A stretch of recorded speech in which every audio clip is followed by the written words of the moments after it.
Assalamualaikum warahmatullahi wabarakatuh. Pada kesempatan kali ini saya akan menjelaskan mengenai analisis risiko keamanan cloud computing terhadap perusahaan, yaitu merupakan jawaban dari soal ujian akhir semester mata kuliah keamanan jaringan. Sebelumnya perkenalkan, nama saya Riki Rusita Rahayu, NIM A7101800058, kelas B, mahasiswi dari Program Studi Pendidikan Teknik Informatika, Fakultas Keguruan dan Ilmu Pendidikan Universitas Muhammadiyah Surakarta. Yang pertama yaitu risiko keamanan cloud computing terhadap perusahaan. Sebelumnya akan dijelaskan terlebih dahulu apa itu cloud computing.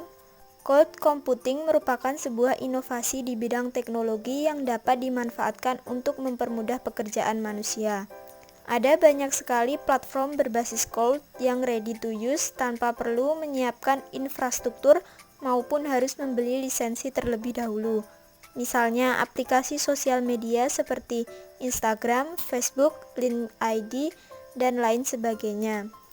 Selain itu juga masih ada berbagai platform untuk kebutuhan bisnis seperti collaboration tools berbasis cloud dan media penyimpanan. Maka dari itu sangat penting bagi sebuah perusahaan untuk segera mengimplementasikan teknologi cloud ke dalam bisnisnya. Salah satu hal yang menjadi kekhawatiran dalam pengimplementasian cloud dalam bisnis ini adalah mengenai keamanan data. Proses implementasi cloud yang melibatkan data dan informasi penting perusahaan ke dalam sistem cloud itu sendiri kadang menimbulkan perasaan khawatir diakibatkan oleh rasa tidak percaya kepada layanan provider penyedia cloud. Pasti berbagai pertanyaan dan keraguan hadir seperti misalnya apakah data-data perusahaan saya benar-benar aman dan ditangani oleh pihak yang tepat.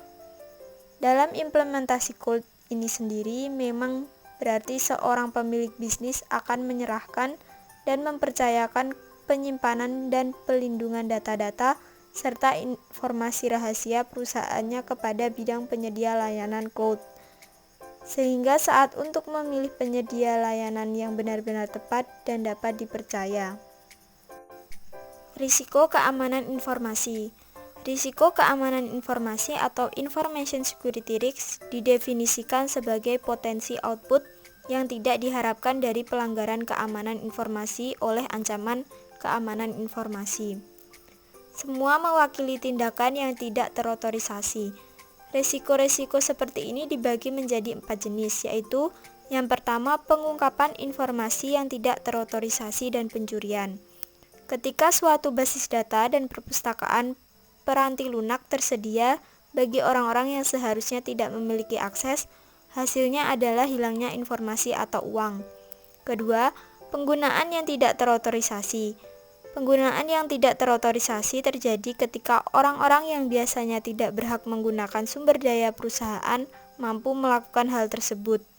Yang ketiga, penghancuran yang tidak terotorisasi dan penolakan layanan. Seseorang dapat merusak atau menghancurkan peranti keras atau peranti lunak sehingga menyebabkan operasional komputer perusahaan tersebut tidak berfungsi.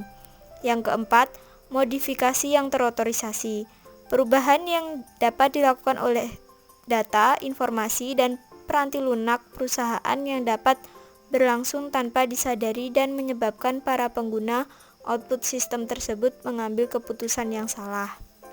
Selanjutnya, manajemen risiko. Manajemen risiko merupakan satu dari 2 strategi untuk mencapai keamanan informasi.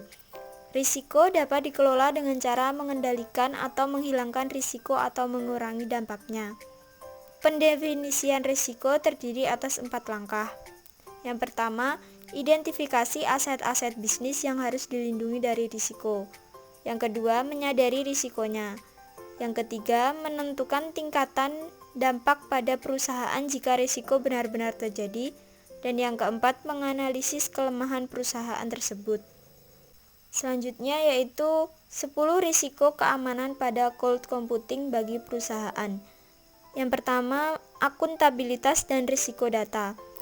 Tradisional data center yang pernah digunakan oleh organisasi atau perusahaan menjadikan perusahaan dapat memiliki hak akses penuh atau kontrol penuh terhadap data yang mereka punya, baik segi fisik server dan data digital. Untuk alasan ekonomi, beberapa organisasi mungkin memilih untuk menggunakan public cloud untuk menghosting layanan bisnis yang ada. Permasalahan ini merupakan permasalahan kritikal terhadap risiko keamanan yang mana organisasi perlu mempertimbangkan permasalahan ini dan melakukan mitigate. Tingkat risiko bergantung kepada sensitivitas data yang tersimpan di cloud. Jika yang tersimpan di cloud hanya data informal blog, berita, postingan di media sosial, mungkin memiliki sensitif data yang tidak terlalu tinggi dan tentunya tidak memiliki risiko yang tinggi.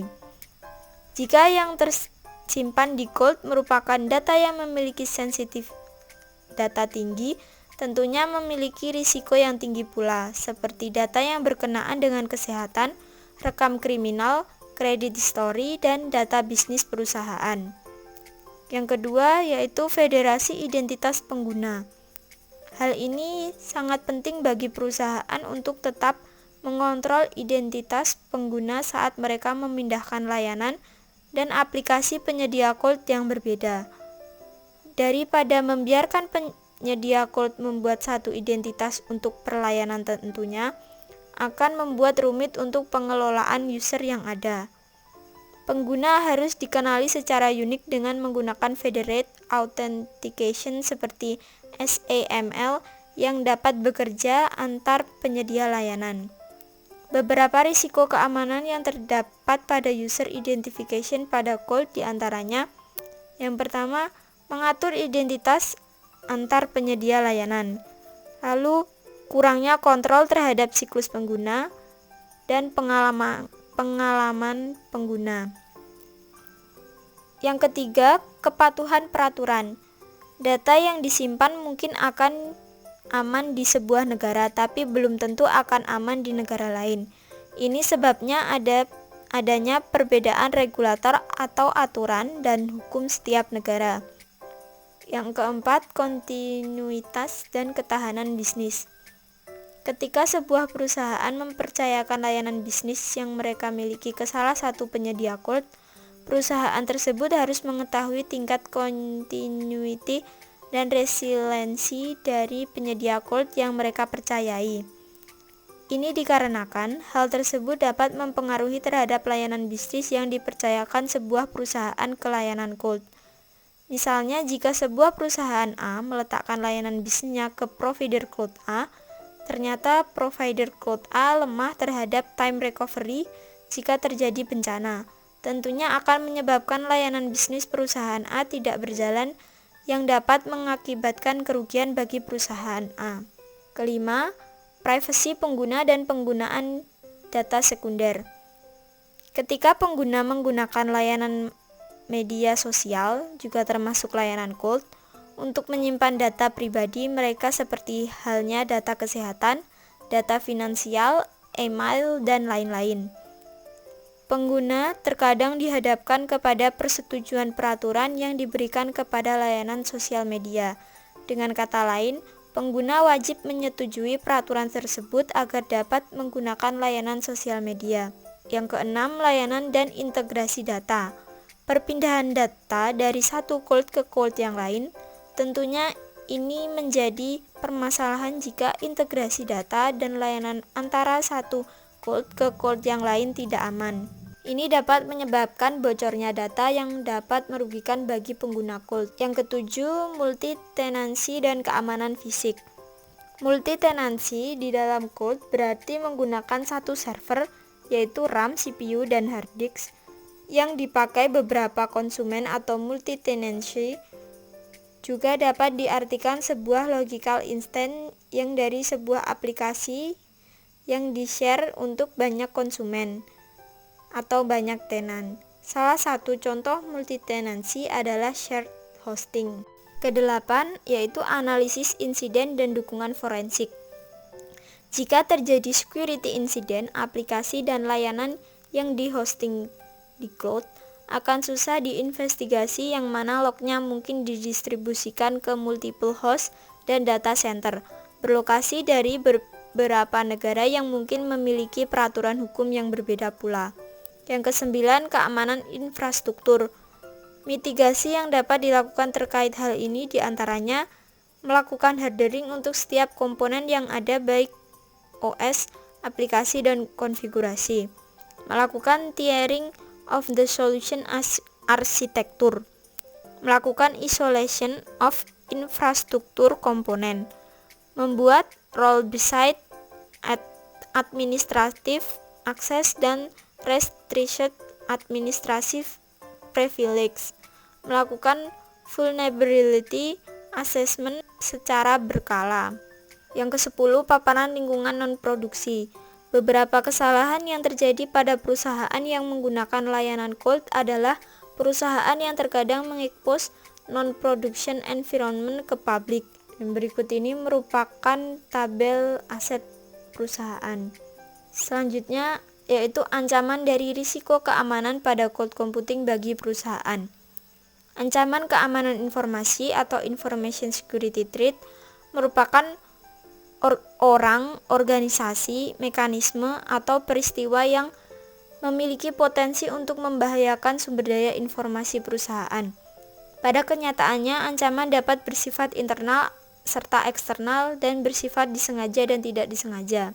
Beberapa ancaman yang dapat membahayakan cloud computing adalah yang pertama, kebocoran data, yang kedua, pencurian kredensial dan data, yang ketiga, peretasan API, yang keempat, eksploitasi kerentanan sistem, yang kelima, pembajakan akun, yang keenam, hilangnya data secara permanen, yang ketujuh, penyalahgunaan layanan cloud, yang kedelapan, serangan DOS atau denial of service, dan yang kesembilan ada injeksi SQL.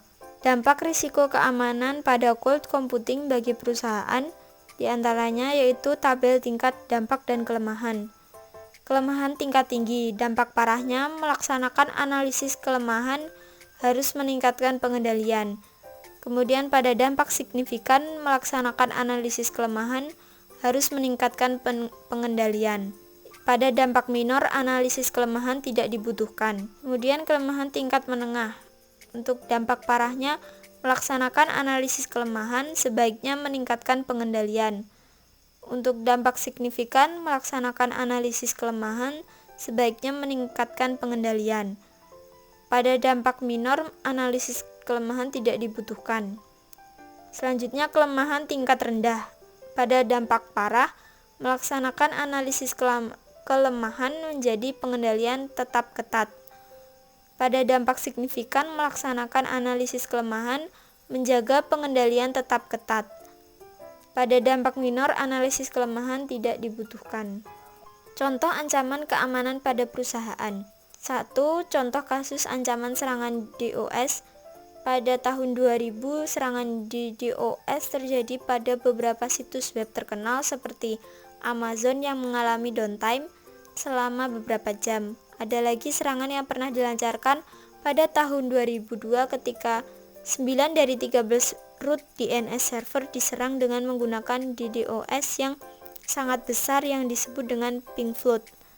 Beberapa server pada setiap detiknya mendapatkan lebih dari 150.000 permintaan paket ICMP, tetapi serangan hanya berlangsung selama setengah jam, sehingga lalu lintas internet tidak terlalu dekat dengan serangan tersebut. Setidaknya tidak membuat kerusakan yang fatal. Yang kedua, contoh kasus pencurian data. Oknum cyber bisa melakukan pencurian data konsumen atau pelanggan setiap perusahaan yang diserang. Dari ribuan atau jutaan data pelanggan tersebut, oknum cyber bisa mendapatkan banyak keuntungan dengan menjualnya ke oknum nakal lain. Selain itu, oknum cyber juga bisa meminta uang tebusan kepada perusahaan agar data tersebut dikembalikan ke perusahaan. Yang ketiga, contoh kasus ransomware. Perusahaan akan mendapatkan penyerangan dari oknum cyber dengan mematikan sistem bisnis atau membuat bisnis menjadi offline atau tidak berjalan. Pada hal ini, oknum cyber akan menyerang pada perangkat lunak yang telah terinstal.